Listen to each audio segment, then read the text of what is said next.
By the end of the 19th century, Europe stood on the brink of painful change. The European order established in Vienna in 1815 was crumbling with the arrival of new players on the stage. The Kingdom of Prussia, destined to become the founding pillar of Germany, was growing stronger by the day. From the ashes of the Holy Roman Empire, the German Confederation had arisen, destined to be one of the chief architects of a new Europe.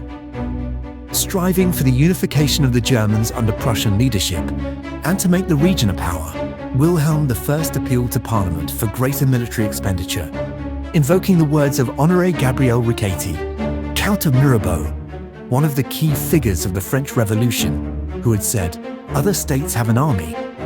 Prussia is an army that has a state." Yet his request was blocked by liberals and other opponents in Parliament.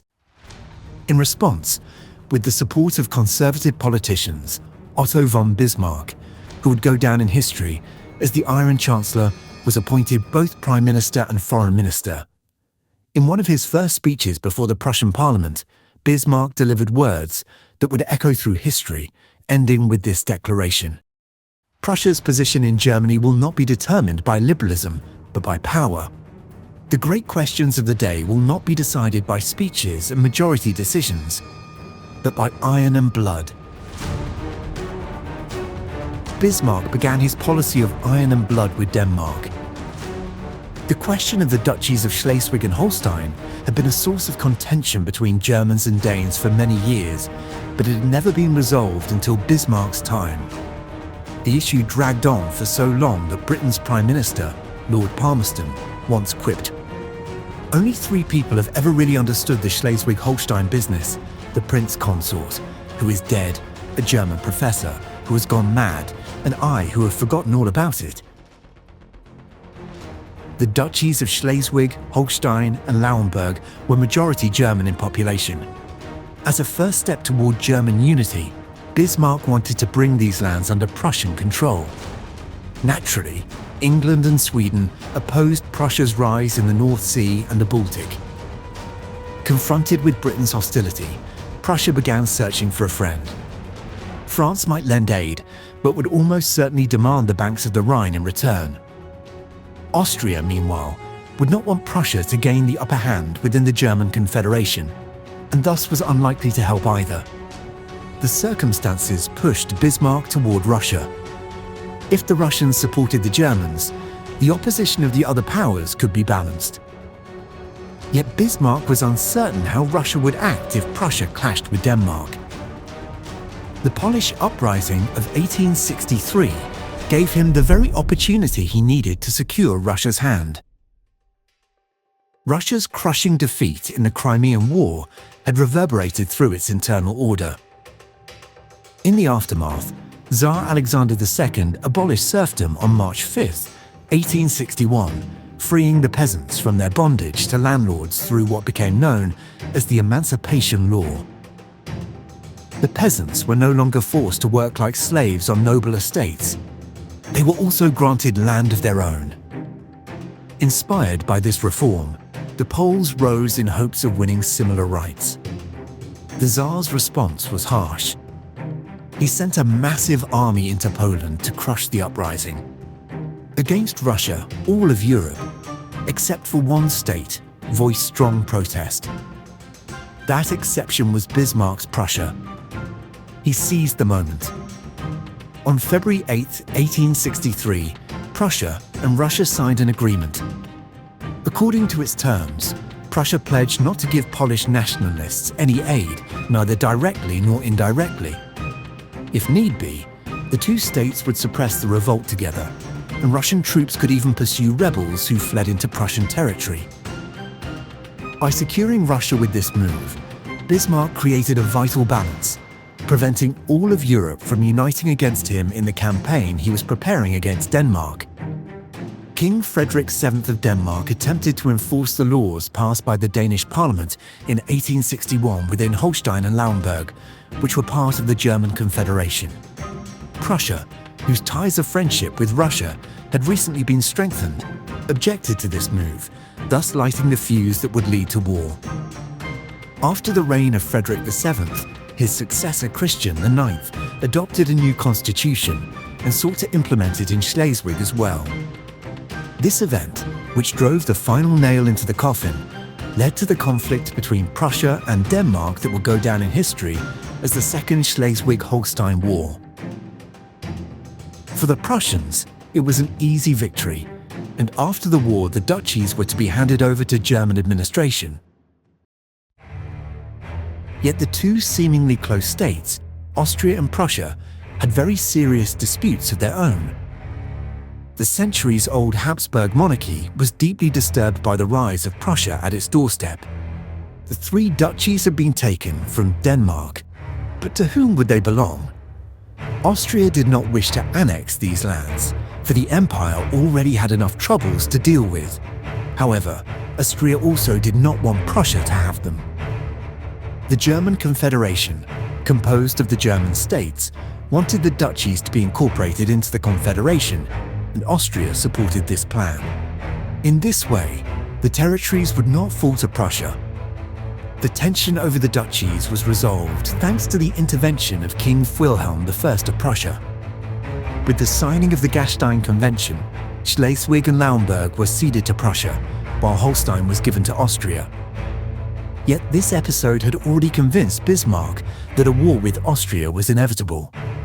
As always, Bismarck would once again be the architect of the game. He secured an alliance with Italy against Austria and declared that the turmoil in Holstein threatened Prussia's security, warning Austria that it must provide a solution. The Habsburgs, however, insisted that this was an internal matter into which Prussia could not interfere, further heightening the tension. The crisis quickly escalated beyond the ability of other powers to contain it, and in 1866 Prussia declared war on its German brethren, Austria. This war, remembered in history as the Brothers' War, also brought about the dissolution of the German Confederation. When the southern German states announced their support for Austria at the outbreak of war, Bismarck declared that the Confederation no longer existed. All of Europe expected the war to end with Austrian supremacy. In numbers too, the Austrians held the advantage. Yet events unfolded differently. Through a series of battles, the Prussians inflicted a crushing defeat on Austria, advancing almost to the gates of Vienna itself. King Wilhelm and the army wanted to press the attack and utterly destroy Austria. But Bismarck, thinking not of today but of tomorrow, insisted, despite fierce opposition, that peace must be made. German unification was not yet complete. The true enemy, France, had not yet been confronted. If Austria were humiliated, it would surely side with France in the inevitable conflict to come. Drenched in anxiety, Bismarck managed to force his view through, ensuring that ties with Austria were not completely severed. Austria's defeat at the hands of Prussia and the latter's rapid rise shocked French public opinion. Opposition to Napoleon III was mounting. Seeking to calm the reactions and rally the people behind him, Napoleon ordered his ambassador in Berlin, Vincent Benedetti, to open talks with Bismarck. Napoleon demanded that, in return for France's neutrality, all territories on the left bank of the Rhine be ceded to France. Bismarck responded that King Wilhelm I was too German to surrender even an inch of German soil. During the meeting, the Chancellor asked the ambassador to put France's demands in writing. Benedetti made a grave mistake. He handed the written document directly to Bismarck. The Chancellor immediately sent it to the Tsar of Russia. Many members of the Tsar's family were related to German royal houses, and Bismarck exploited this connection further. He told Russia that it could tear up the 1856 Treaty of Paris and reclaim the territories it had lost in the East. Tsar Alexander II was delighted by these developments. He assured Bismarck that if Prussia went to war against France, Russia would stand by Prussia. The Chancellor had scored a tremendous diplomatic victory. But Bismarck was not finished yet. He continued his game against France by leaking the French demands to the press, ensuring that the story spread across Europe. The news caused alarm everywhere, most of all in Britain and the southern German states, both of which feared French expansionism. With this clever maneuver, Bismarck began to draw Catholic southern Germany closer to Protestant Prussia. Soon, the two sides would face one another in a war that would change the European history.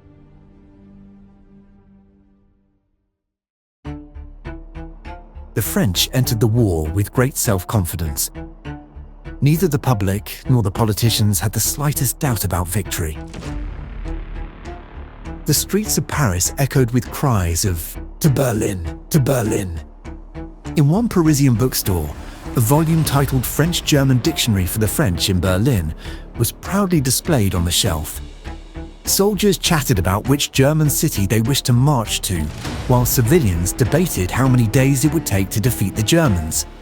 The entire nation was a monument to pride and arrogance. France had distributed maps of German cities to every officer in its army. Yet one crucial map had been forgotten: the map of France itself.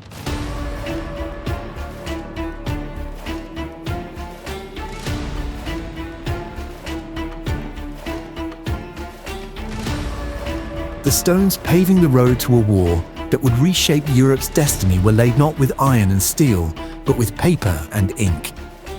The diplomatic struggle that began with paper among the powers would end with gunpowder. Prussia's carefully calibrated victory over Austria, engineered with Bismarck's precision, had changed the entire game. With the signing of the Treaty of Prague in 1866, the fate of Germany was sealed. According to this agreement, Austria withdrew from the German Confederation, which was thereby dissolved. Germany was divided along the main river into north and south. A new confederation was formed north of the Main under Prussian leadership. The territories of Schleswig and Holstein became Prussian. Austria renounced all claims to them, and Austria recognized Venice as part of Italy. This war between the two powers completely upended Napoleon III's calculations. The emperor had anticipated a conflict, but not one that would end so swiftly. The French government was horrified by the sudden Prussian victory. Cabinet members pressed Napoleon to act at once and seize the Rhine region. Empress Eugenie agreed, convinced that Bismarck could never be trusted. The Minister of War, Jacques-Louis Randon, shared her view. He told Napoleon that he could raise an army of 250,000 men within weeks, but the emperor, weary and aging, replied that he was no longer capable of leading such a war. Even as Prussia celebrated victory over Austria, France was already grinding its teeth in anticipation of confronting Prussia.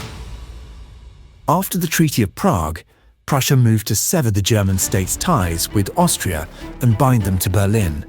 From December 1866 to April 1867, Bismarck met with representatives of the states in Berlin. Describing these efforts as restoring the old glory to the German name, Bismarck combined pressure with diplomacy during the negotiations. By their conclusion, the first step toward the German Empire had been taken. The North German Confederation was proclaimed. With the establishment of the Confederation, German unity was already halfway achieved, but the thorny path was only just beginning. Napoleon III, meanwhile, faced fierce criticism for allowing Prussia's rise.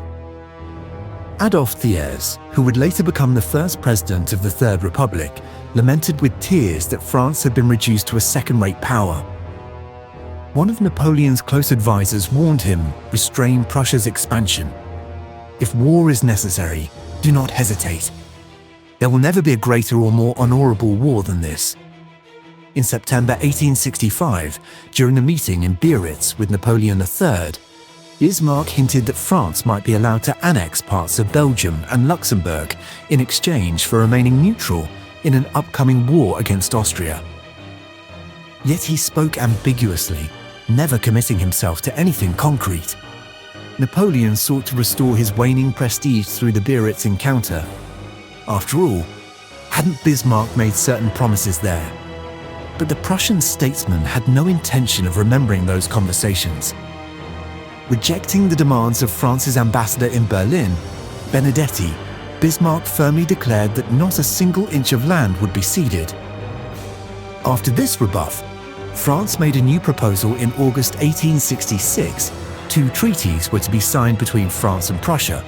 The first would recognize France's annexation of Luxembourg. The second would create a military alliance.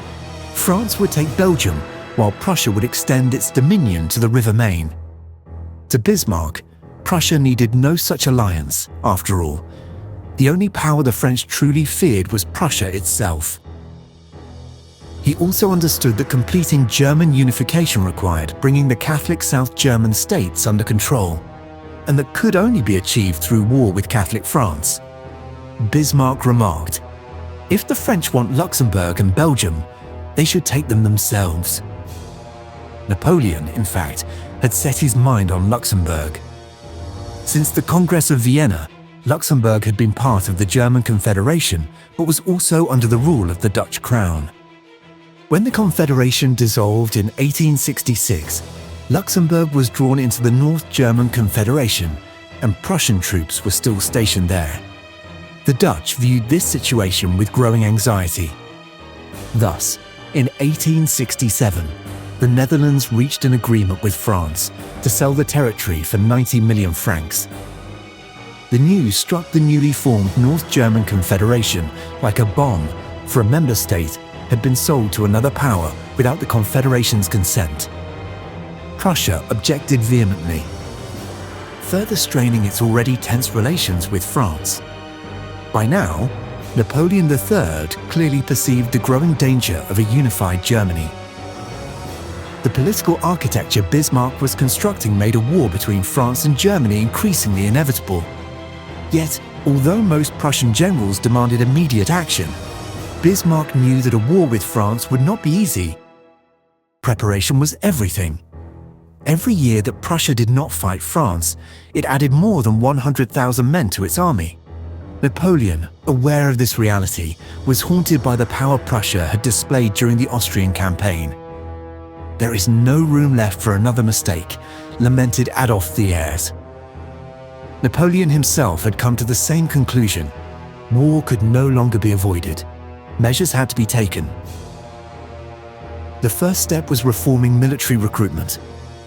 Until then, soldiers were drawn by lottery. Those selected served 7 years. But the system prevented France from mobilizing a large army on short notice. Thus, the lottery was abolished, and compulsory service was introduced, just as in Prussia. Still, Napoleon knew that soldiers alone would not defeat Prussia. Diplomacy had to be used. The most natural ally for France was Austria, which had recently felt Prussia's heavy hand.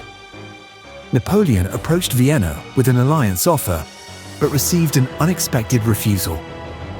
Austria's situation was dire. It needed a defensive alliance, not an offensive one. Like every empire that had lost a war, it feared renewed nationalist uprisings. Moreover, Russia's pan-slavist policies now posed a serious threat. Nearly half of Austria's population was Slavic. The Austrian Prime Minister, Friedrich Ferdinand von Bost, offered a striking assessment. "We must first seek an alliance within ourselves." France's search for allies thus ended in failure. When the Spanish succession crisis later erupted, the spark that would ignite the war, France still stood alone. At the time, the French military attaché in Berlin wrote to Paris, "The outbreak of war depends on a single spark." He was right. In May 1868, Prussian Minister of War General Helmuth von Moltke declared, "Before the French reach Munich, we shall be in Paris." The long-awaited spark did not take long to appear, for the fire began in Spain. When King Ferdinand died in 1833, his 3-year-old daughter Isabella II succeeded him. But the king's brother, Carlos Maria Isidro, claimed that women could not legally inherit the throne and rebelled, plunging the country into civil war. Don Carlos lost the conflict and never gained the crown, yet his supporters continued the Carlist cause for decades. Spain remained divided between the supporters of Isabella and the Carlists. After years of instability and repression, a military revolt in 1868 deposed Isabella II. A search began for a new, legitimate monarch. The Spanish did not consider a French candidate. France had meddled in Iberian affairs since the days of Napoleon.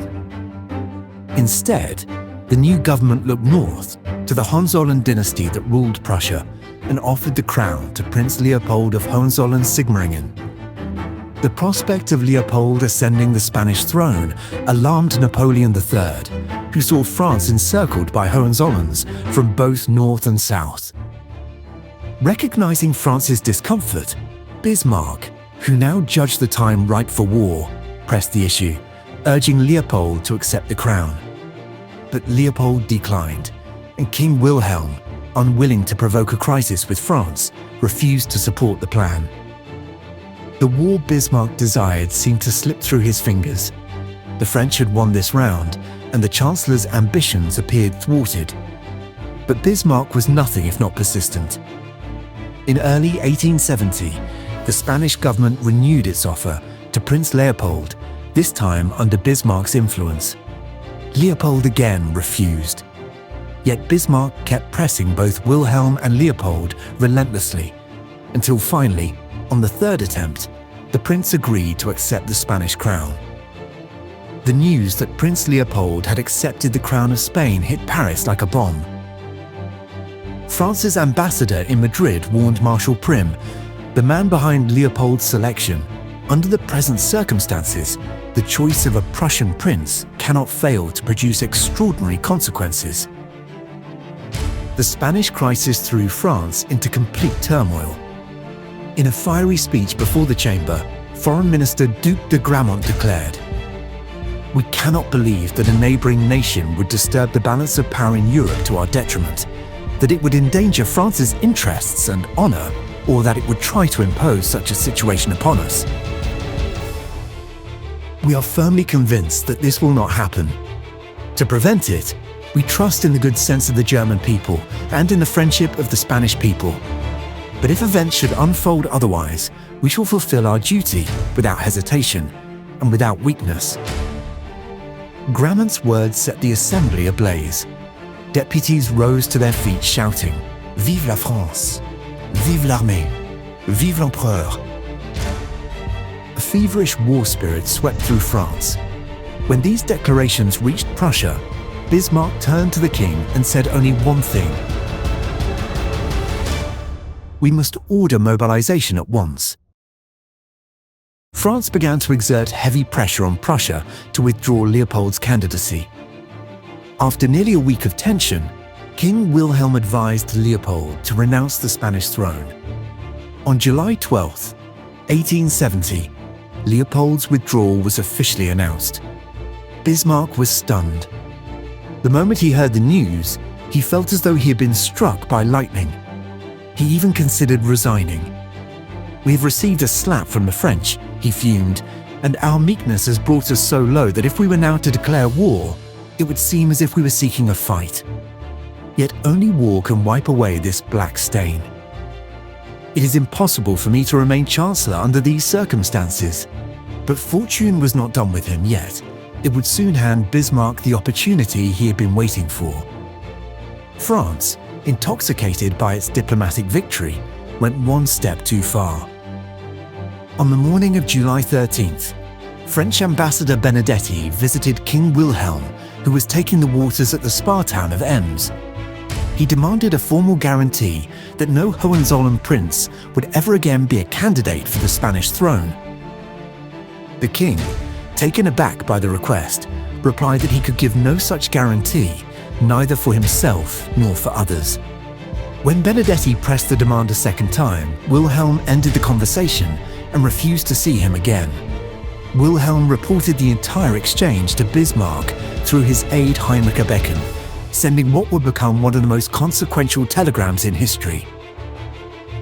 In Bismarck's skillful hands, this message, destined to shape the fate of a continent, was transformed.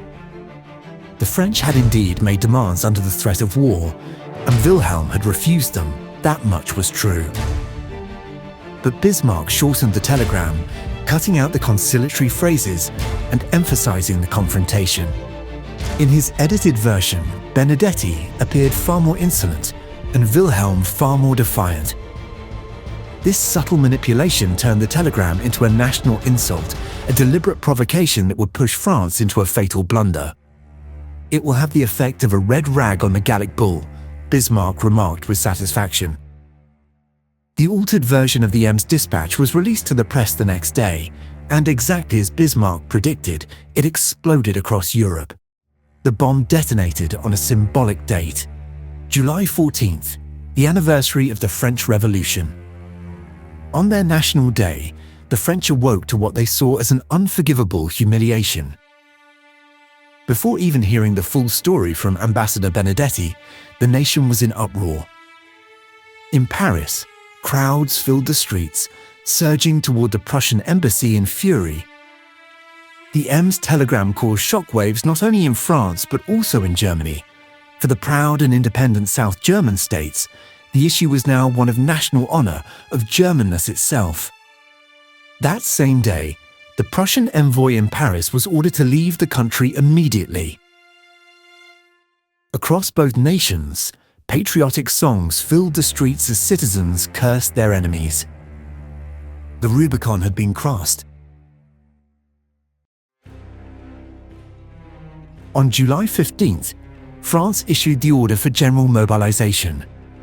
In response, the North German Confederation followed suit without delay, soon joined by Bavaria, Baden, and Württemberg.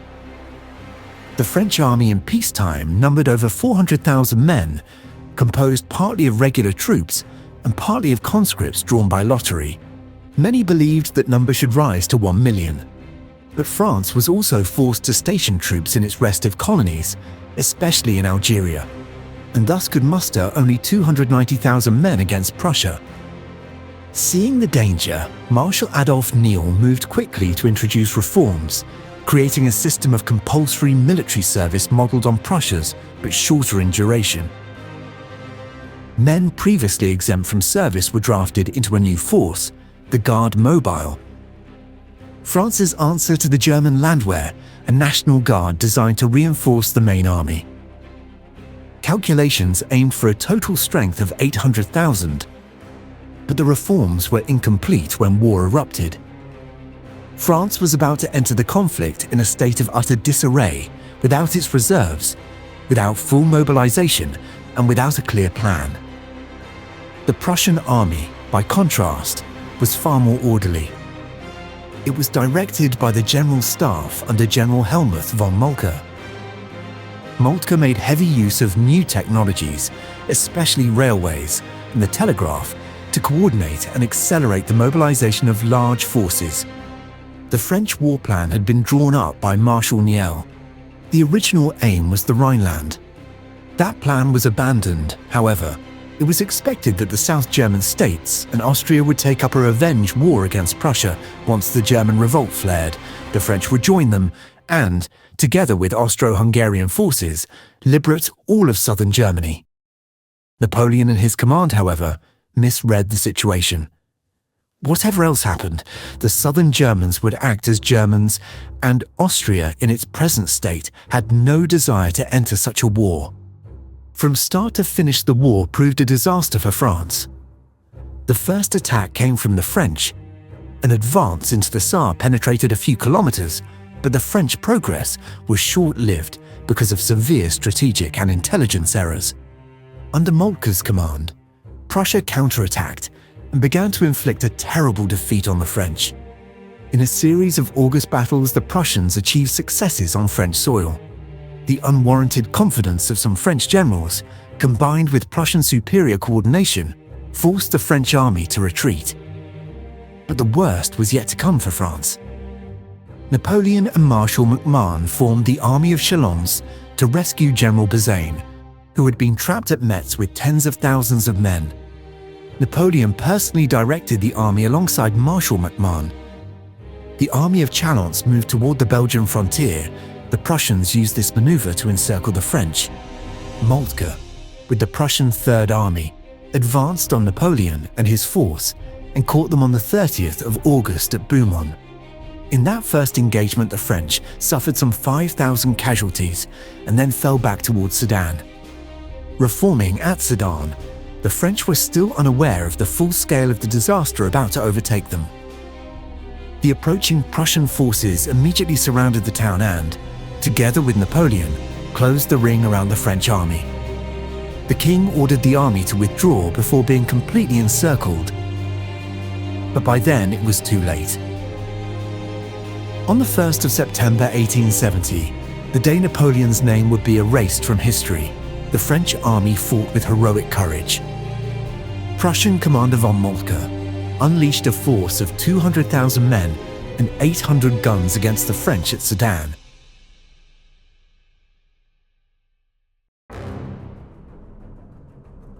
King Wilhelm and Chancellor Otto von Bismarck watched the fighting from the nearby heights of Frenois, witnessing events as they unfolded. The French repeatedly tried to break the encirclement, but persistent command and control failures, conflicting orders given to different commanders, kept them from success. Even so, the French resistance there won the respect of the Prussians. Observing from the Frenois heights, King Wilhelm praised the cavalry under General Marguerite, exclaiming, "What heroic men!" when he saw their bravery in the fighting.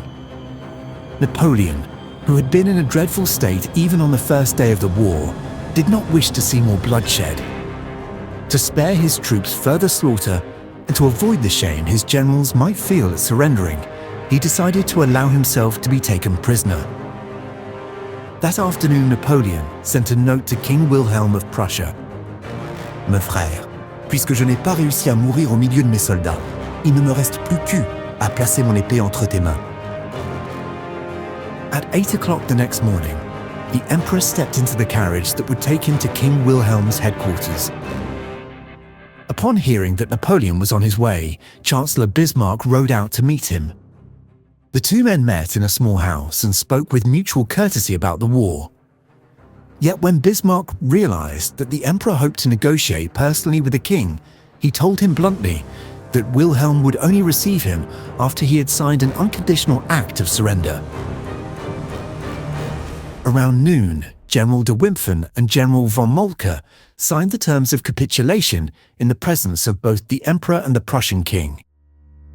According to these terms, the French army would surrender all its flags, cannons, weapons, equipment, and the fortress itself to Prussia. 80,000 prisoners would be taken into Prussian custody. Emperor Napoleon III himself became a prisoner of war and was taken to Germany, where he would spend 6 months in captivity.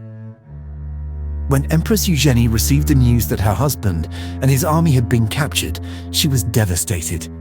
She reportedly screamed at the Emperor's personal aide, "No, an emperor does not surrender. He is dead. They are hiding it from me. Why? Has he not taken his own life? Does he not know he has dishonored himself?" He learned that his empire had collapsed and that Leon Gambetta had proclaimed the Third Republic on the 4th of September.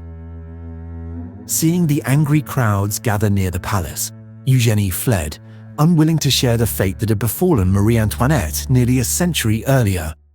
For her husband, Sedan had become what Waterloo had been for his uncle. From that moment onward, France would be a republic once more. When news of Napoleon's surrender reached Paris, the Second Empire was swept away by popular revolt. On the 4th of September, Jules Favre, Léon Gambetta, and General Louis-Jules Trochu proclaimed the Government of National Defense, the provisional administration of the Third Republic. Bismarck was under a great illusion in those days. He believed the war was effectively over and that peace negotiations should soon begin. But on the 6th of September, Jules Favre, speaking on behalf of the new government, issued a defiant statement. France will not yield 1 inch of her territory, nor a single stone of her fortresses. Prussia, seeing no other option, decided to continue the war. Yet there was hardly any enemy left to fight. The Prussian armies advancing through France met almost no organized resistance, since another key French force, the Army of the Rhine under Bazaine, numbering about 200,000 men, had also surrendered at Metz. With France in disarray, Prussian forces began the siege of Paris on the 19th of September 1870. the encircled French government called upon the provinces to raise new armies that would march to relieve the capital. Bismarck, however, urged the army to bombard the city at once. Each passing day, he feared, could turn the situation against Prussia. Neutral powers might intervene.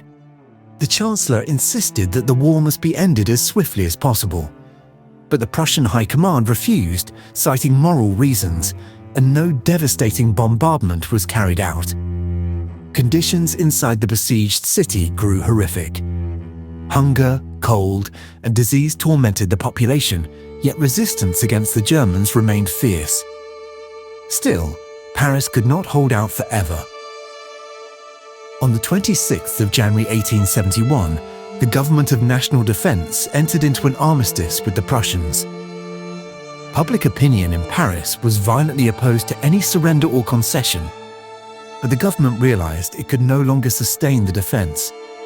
The expected relief armies were nowhere in sight and would likely never come. 2 days later, Favre signed the capitulation at Versailles, and the ceasefire took effect at midnight. This war would lay the foundations of a new age, one that would forever alter European and world history. For years, the Prussians had fought for the dream of a united Germany, and now they had achieved it. Throughout the 19th century, Prussia and Austria had vied for leadership of the German world. Under Bismarck, Prussia had pursued near-flawless strategy. But its greatest rival, France, had now been humiliated and brought to its knees. During this national war, many German states, though not officially united, had fought effectively as one under Prussia's command. It was time to give this unity a name. While victory was assured and Paris was still under siege, the Prussian parliament voted to bestow upon King Wilhelm the title of Kaiser and to rename the country the German Reich. The law passed on the 1st of January 1871, and the imperial proclamation was scheduled for the 18th of January 1871, a date chosen with purpose. On that same day in 1701, Elector Frederick of Brandenburg had crowned himself King Frederick I of Prussia, founding the Prussian kingdom. At the Palace of Versailles, which had witnessed so many of Europe's decisive moments, the German Empire was born. German banners, worn and torn by battle, were raised high in triumph, as the assembled soldiers and princes realized they were witnessing the dawn of a new era. Otto von Bismarck read aloud the imperial proclamation. Immediately afterward, Grand Duke Frederick of Baden, Wilhelm's only son-in-law, shouted, "Long live His Majesty, Kaiser Wilhelm." The hall echoed as the assembled voices repeated it 3 times. Europe watched with anxious eyes as one empire fell and another arose from its ashes. Over his 9 years as Prime Minister, Otto von Bismarck had accomplished extraordinary feats. He was no longer merely the Minister-President of Prussia, but now the Chancellor of the German Empire. He had many enemies, both foreign and domestic, yet, as he'd said back in 1866, he defeated them all. One might have thought Bismarck's path would now be easier, but the world was not so kind. He had created a new power, a titan among nations, and with it, new enemies and new desires for revenge. The years after 1871 could be called Bismarck's dream, but soon enough, Europe's shifting realities would turn that dream into something else entirely, the beginning of Bismarck's nightmare.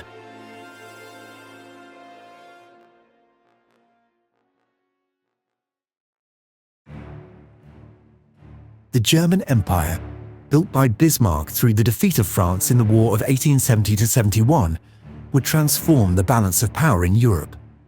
The foundations of a new state had been laid, but in doing so, the existing European order was placed under grave threat. From that point forward, nearly all of Bismarck's actions and initiatives were devoted to one goal: preserving the unity he had created. The only real danger to the new empire came from the other European powers themselves. Bismarck fully understood that the emergence of the German Empire had fundamentally altered the continental equilibrium, and that Europe's great powers would not easily accept this new reality. For this reason, he was careful never to extend German policy beyond Europe unless absolutely necessary. Bismarck knew that in the fragile early years of the empire, any new war on the continent could shake the foundations of German unity. Strengthening that unity would take time, and until it was secure, another major European conflict, especially one involving Germany itself, would be extraordinarily dangerous. The Chancellor was a shrewd statesman. He realized that France, humiliated by its crushing defeat, would never easily accept its loss. Germany had taken from them Alsace and Lorraine, two territories rich in industry and emotion. For the French, recovering those provinces would become a sacred cause. Even at the Versailles Assembly, convened to approve France's new republican regime after the peace, the mood was one of bitterness. Between 1871 and 1875, in school books, political speeches, and popular literature, French nationalism dominated everything. Bismarck's greatest fear, therefore, was that France might one day launch a war of revenge. Such a conflict, unlike the one in 1871, would not be watched passively by the rest of Europe. Other powers could easily intervene, and the outcome would be unpredictable and possibly disastrous for Germany. The German General Staff, however, thought differently. To them, the logical course was to strike first. They argued that before France could rebuild its army and seek revenge, Germany should launch a preventive war, crushing France once and for all. But Bismarck rejected the idea every time it was raised. As long as he held power, he declared, no preventive war would be fought. He knew that in a second war against France, the other European powers would not stand idle, and that such a conflict could easily spiral into catastrophe. For this reason, Bismarck became a tireless advocate of peace after 1871. Once again, his political genius went to work. France's revenge had to be prevented not through violence, but through diplomacy. Having seen Germany's strength in 1871, France would not dare to fight alone. Therefore, if France could be isolated, it would avoid war. But how was Germany to construct an anti-French alliance? Bismarck began with Austria. Despite the humiliating defeat of 1866, he understood that Austria would be indispensable to his long-term plans. He therefore treated Vienna with deliberate courtesy and restraint. This rapprochement also suited Austria's needs. For all its efforts, Austria had failed to prevent the unification of both Germany and Italy. It now needed to find a new sphere of influence, a new center of gravity. Standing before the Habsburgs, who now cast their gaze upon the Balkans, was a formidable rival, the Romanov Empire. Seeking to drive the Ottoman Empire out of the region and to unite the Balkan Slavs under its leadership, Russia had embraced the policy of pan-Slavism, and in this region, it was already a power to be reckoned with. On one side stood Austria-Hungary, eager to expand southward into the Balkans. On the other, Tsarist Russia, steadily extending its influence there. The Balkans, that ever-boiling cauldron of European history, was once again beginning to spark the flames of a coming inferno. If Austria-Hungary were to grow in the region, it would have to crush pan-Slavism, still in its formative stage. Yet the strongest element of pan-Slavism was Serbia, and Russia, the protector and patron of the Serbs, would never allow such a blow. Thus, without German support, the Habsburgs' task would be nearly impossible. Against the pan-Slavic bloc, there had to be formed a pan-Germanic bloc. The possibility of France forming an alliance with newly unified Italy did not trouble Bismarck in the least. That left only two major powers of concern, Britain and Russia. But Britain, embroiled in disputes with France over the Egyptian question, was in no position to enter into any alliance with Paris.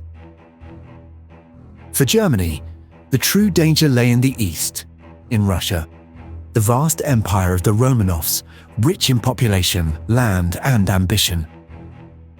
The worst possible scenario for Germany would be a Franco-Russian alliance. Should France and Russia unite against her, Germany would find herself trapped between two fronts, east and west. Thus, the seeds of Germany's most fateful dilemma, the two-front war, were already being sown. This possibility, the union of France and Russia, became Bismarck's greatest fear. So much so that in later years, it will be remembered as Bismarck's nightmare. The Franco-Prussian War of 1870 to 1871 also marked a decisive turning point in Russian foreign policy. Following its crushing defeat in the Crimean War, Russia had been forced by the Treaty of Paris, 1856, to withdraw from the Black Sea. The harshest clause of that treaty declared the demilitarization of the Black Sea, forbidding Russia to maintain either a navy or shipyards there. This struck a devastating blow to Russia's maritime power and freed the inland seas from the specter of Russian dominance. From 1856 onward, Russia sought every opportunity to overturn these humiliating restrictions. The powers that had driven Russia out of the Black Sea were Britain, France, and Austria. Yet both France and Austria, at various times, considered relaxing these constraints when it suited their interests. Still, Tsar Alexander II hesitated. He judged that the time and the circumstances were not yet right, but the Franco-Prussian War changed everything. One of Russia's main obstacles to revising the Treaty of Paris, France, had suffered a catastrophic defeat at Metz, overturning the balance of power in Europe. That French collapse removed the Tsar's last doubts. On October 31st, 1870, Russia issued a note to the signatory powers of the Paris Treaty. In his message to the European governments, Foreign Minister Alexander Gorchakov wrote, "His Imperial Majesty, the Emperor of Russia, no longer regards himself as bound by the obligations which limit his sovereign rights in the Black Sea." Bismarck, however, was displeased. The siege of Paris was still ongoing, and he did not want Russia taking unilateral action that could disrupt the fragile European balance. He therefore proposed that the issue be settled through an international conference. The meeting was held in London, beginning in January 1871 and concluding in March. The result was the Treaty of London, which effectively restored Russia's right to maintain a fleet and fortifications in the Black Sea. Russia had achieved its goal, and in doing so, signaled that new storms were gathering on Europe's horizon. This situation forced Germany in a single, clear direction. To preserve peace, Russia and Austria had to stand alongside Germany, not against her. The first step in that structure would become known as Dreikaiserbund, the First League of the Three Emperors. Despite defeating Austria in 1866, Bismarck had carefully avoided humiliating her, allowing mutual respect to survive. Between 1871 and 1872, reciprocal visits between Emperor Franz Joseph and Kaiser Wilhelm I fostered a spirit of rapprochement between the two Germanic powers. For Russia, however, this growing understanding between Vienna and Berlin was alarming. The unity of the Germanic empires threatened to undermine Russian ambitions in the Balkans. So what was Russia to do? The Balkan nations had not yet broken away from Ottoman rule, making the dream of pan-Slavic unity still distant. The only other option seemed an alliance with France, but France, broken and humiliated, was in no condition to be a useful partner. The only major power remaining in Europe outside this new system was Britain. Although Britain viewed with unease the rise of a newly unified and rapidly ascendant Germany, it had its own problems with Russia. After its defeat in the Crimean War, Russia began expanding southward from the Caspian Sea into Central Asia, conquering Turkic Khanates and pressing toward Afghanistan and India.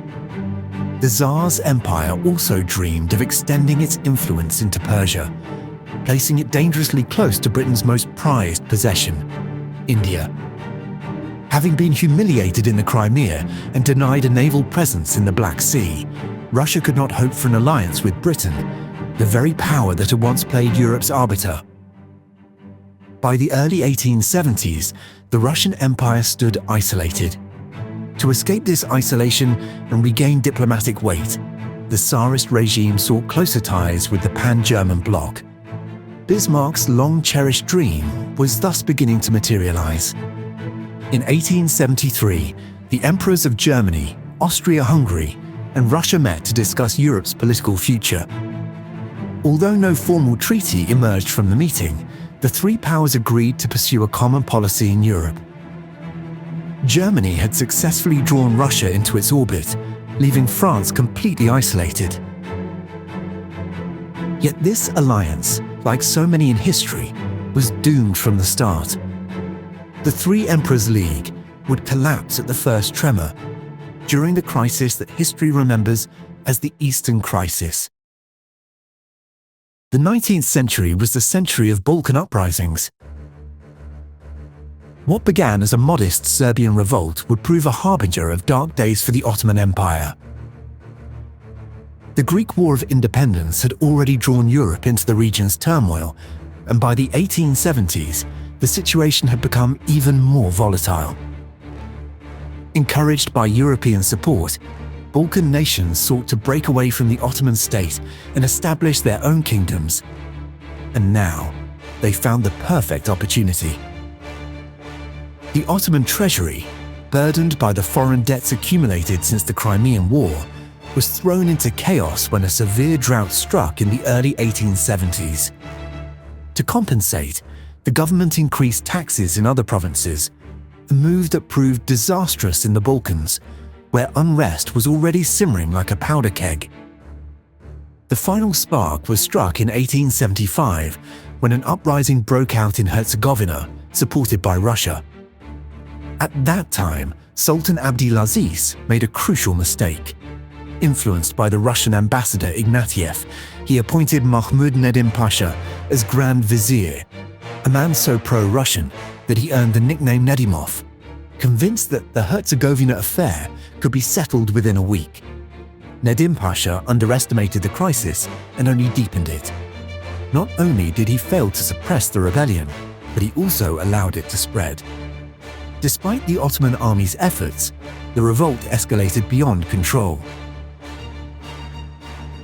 The inability to restore order invited foreign intervention. The Three Emperors League stepped in, drafting a joint note known as the Andrassy Note, named after Austrian Foreign Minister Gyula Andrassy.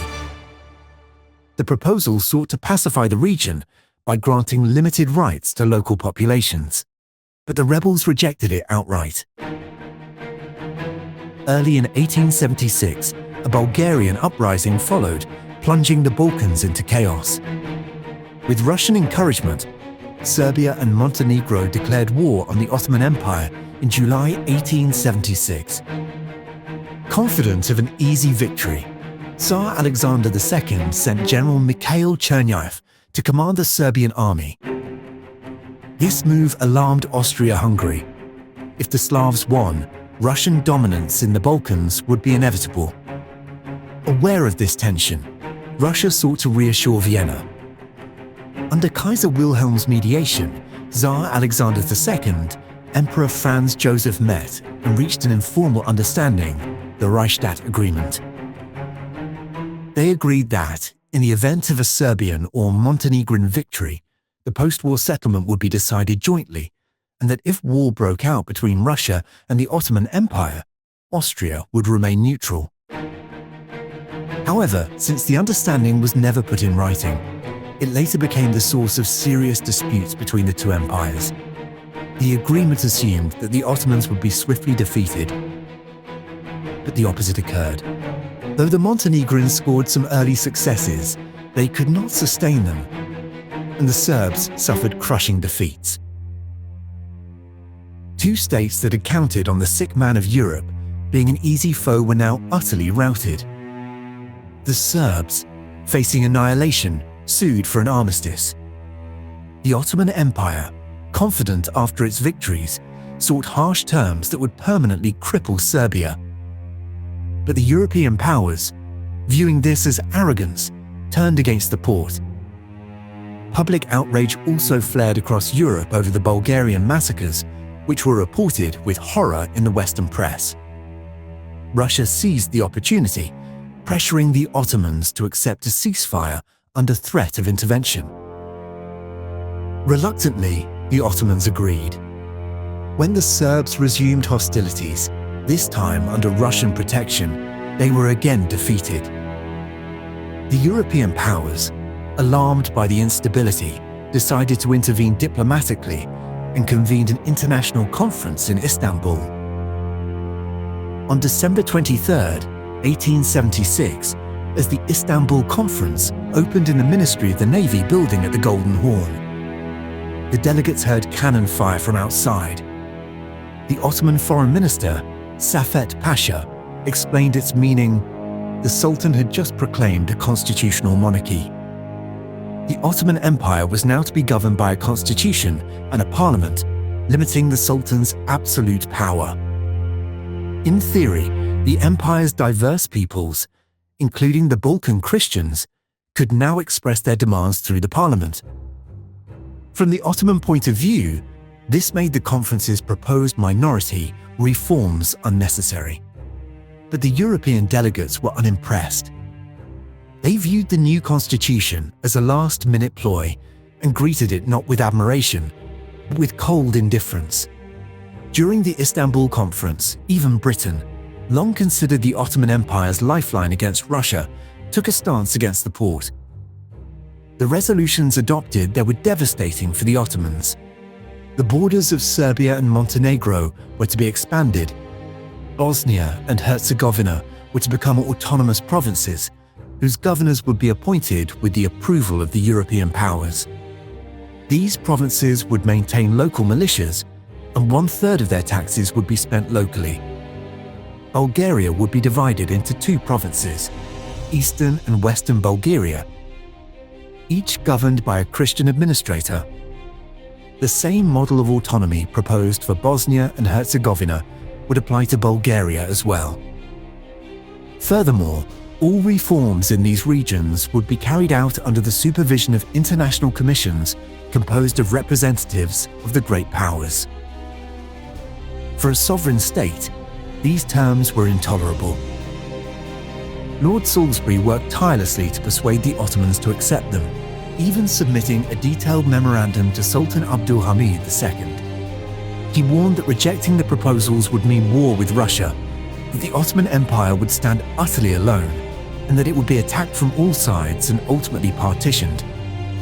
Nevertheless, the Ottoman government refused the conference's demands.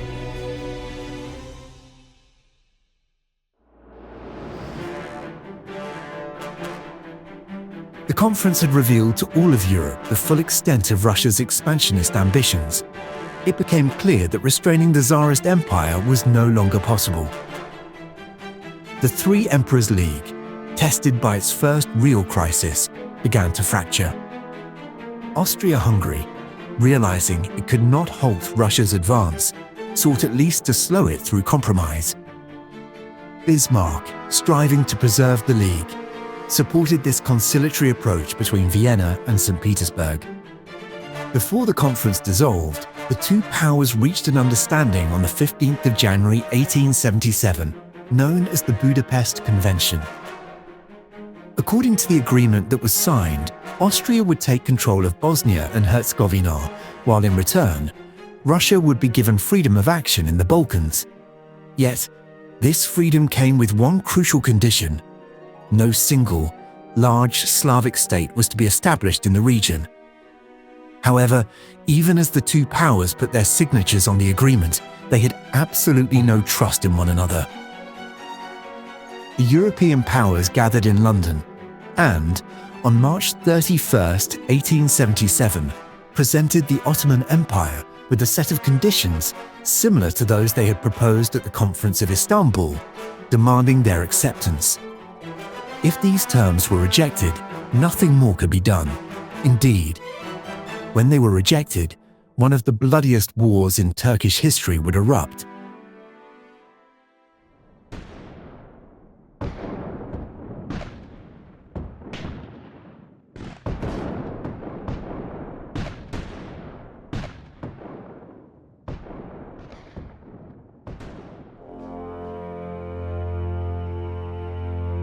Having rebuilt his army after the Crimean War, Tsar Alexander now reaped the rewards. Over the course of a year, the Russians inflicted catastrophic defeats on the Ottoman forces. Facing collapse, the Ottoman Empire appealed for aid to its former Crimean allies, but this time none would come. Each power acted only in its own interest. The Russian commander-in-chief, Grand Duke Nikolai Nikolaevich, declared confidently, "Nothing can stand before us. I've received the order to march on Constantinople, and march I shall. With God's blessing, the Russian eagle will soon be fixed upon the walls of Tsargrad." As Russian troops approached Adrianople on the 22nd of January 1878, the Ottomans requested an armistice. The Tsar's terms were severe, sparking intense debate in Istanbul. Panic spread, with the capital's fall seeming imminent. Officials discussed relocating the government to Gallipoli, Anatolia, even Egypt. In this climate of despair, the Armistice of Adrianople was signed. The Ottoman army would withdraw to the Turkos Line, 5 kilometers ahead of which Russian troops would be stationed, separated by a neutral zone. The news caused outrage in Britain and Austria-Hungary. The sight of Russian forces so near to Istanbul alarmed Europe. Britain even considered dispatching a fleet to the Bosporus. But Sultan Abdul Hamid, fearing to provoke Russia further and prolong the war, refused permission.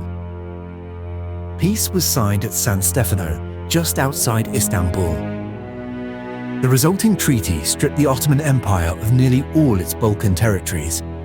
Most alarming to the other powers was the creation of a Greater Bulgaria, an enormous Slavic state under Russian influence. Austria-Hungary, seeking to expand its own presence in the Balkans, opposed the plan. Britain objected to Russia's approach toward the Aegean and Mediterranean, while Germany, wary of alienating Austria, viewed a stronger Russia as a strategic threat. Under mounting international pressure, Russia reluctantly agreed to revise the treaty at a new Congress in Berlin. Presided over by Bismarck, the Congress of Berlin became a major test for the Three Emperors League. Bismarck, claiming to act as honest broker, struggled to maintain balance between Franz Joseph and Alexander II, whose interests clashed in the Balkans. In the end, however, Bismarck had little choice but to favor the Germanic Austrians over the Slavic Russians. Under the Berlin settlement, Bulgaria's borders were drastically reduced from the vast area granted at San Stefano. Eastern Rumelia, Western Thrace, and Macedonia were separated from Bulgaria. Eastern Rumelia and Macedonia were returned to Ottoman control, nominally under reforms supervised by Europe. Bulgaria itself was confined between the Danube River and the Balkan Mountains. The new arrangement satisfied both Britain and Austria, ensuring that Bulgaria remained landlocked and far from the Aegean. At first glance, the Ottoman Empire, which lost large portions of territory, seemed the greatest loser. But the true loser was Russia. Having won a brilliant military victory, it lost most of its gains at the negotiating table. The War of 1877 to 1878 ushered in a new era for Europe. The Berlin settlement created new tensions that would, in time, lead the world into total war. The growing conflict between Austrian and Russian ambitions forced Germany to make a choice. It could not side with both. Naturally, the Germans aligned with Austria-Hungary, and in 1879, the two powers signed a defensive alliance. Each pledged mutual assistance in the event of a Russian or French attack. This dual alliance was, in a sense, a preview of the coalitions that would clash in the Great Cataclysm 35 years later. Yet even after the 1879 alliance, Bismarck had not entirely abandoned Russia. The possibility of a Franco-Russian alliance, uniting his two greatest fears, continued to haunt him. Determined to prevent such a partnership, he sought to restore the goodwill lost at Berlin. The 1879 treaty was defensive in nature and did not preclude further cooperation with Russia. Bismarck even warned Vienna against provoking new tensions with St. Petersburg. Meanwhile, Russia, embittered by its treatment at Berlin, also felt betrayed by Britain. London had not only helped curb Russian expansion, but had launched new policies, anticipating the Ottoman Empire's eventual collapse. Supporting nationalist movements within the empire, championing the Armenian Question, and securing control of Cyprus to counter Russian influence in the eastern Mediterranean. Britain also reaffirmed the closed status of the Straits, blocking any future Russian access to the Mediterranean. The result was renewed Russian isolation, and once again, the Tsar turned to Berlin. On the 18th of June 1881, the three emperors signed the Second League of the Three Emperors in the German capital. Though Bismarck had succeeded in reviving the alliance, he could not keep it alive. The fragile balance unraveled in 1885 when the divided Bulgaria rose in revolt and united. The crisis reopened the rift between Austria and Russia, this time irreparably. Realizing the alliance was doomed, Bismarck sought new ways to preserve stability. In 1887, he concluded a separate agreement with Russia, the Reinsurance Treaty, while continuing the alliance with Austria, managing both powers separately. But this balancing act came at a cost. To maintain German influence, Bismarck effectively sacrificed the Ottoman Empire, acknowledging Russia's potential control over the Straits. It was a pragmatic move. 1890 marked the turning point, the year when Europe began to shift from the scent of ink and diplomacy to the smell of gunpowder. In 1888, Kaiser Wilhelm I, the monarch who had worked in perfect harmony with Otto von Bismarck, passed away. His successor, Frederick III, reigned for barely 3 months before dying of cancer. Onto the throne now stepped a young, ambitious ruler whose personality would shape not only Germany's future, but that of all Europe. Kaiser Wilhelm II. The new Kaiser was nothing like his predecessors. His grandfather, Wilhelm I, had deep respect for Bismarck, often deferring to the Chancellor's political wisdom. But Wilhelm II had played no part in the struggles or triumphs that had forged the empire. He was proud, impulsive, and determined to rule in his own way. From the very first days of his reign, tensions between the aging Chancellor and the young monarch began to mount. Wilhelm wanted to be involved in every matter of state. Bismarck, the seasoned architect of German power, found his authority challenged by a headstrong emperor. By 1890, their relationship had completely collapsed, ostensibly over domestic policy disputes, but in truth over a deep clash of temperament and vision. Bismarck, the master of realpolitik, believed in cautious diplomacy, restraint and balance, the careful maintenance of peace through pragmatic calculation. Wilhelm II, by contrast, envisioned a Weltpolitik, one that would project German influence and prestige across the globe. The most consequential change, however, came in foreign affairs. Under Bismarck, Germany's survival had depended on keeping Russia diplomatically contained yet friendly, preventing any possible alliance between France and Russia, the nightmare scenario that haunted the old Chancellor. Kaiser Wilhelm did not see Russia as such a great threat. The Russo-German Reinsurance Treaty, signed in 1887 and expected to be renewed in 1890, was not renewed despite Russia's wishes. This rift between the two countries would set in motion the chain of events that paved the way to Bismarck's nightmare: Russia's eventual alignment with France,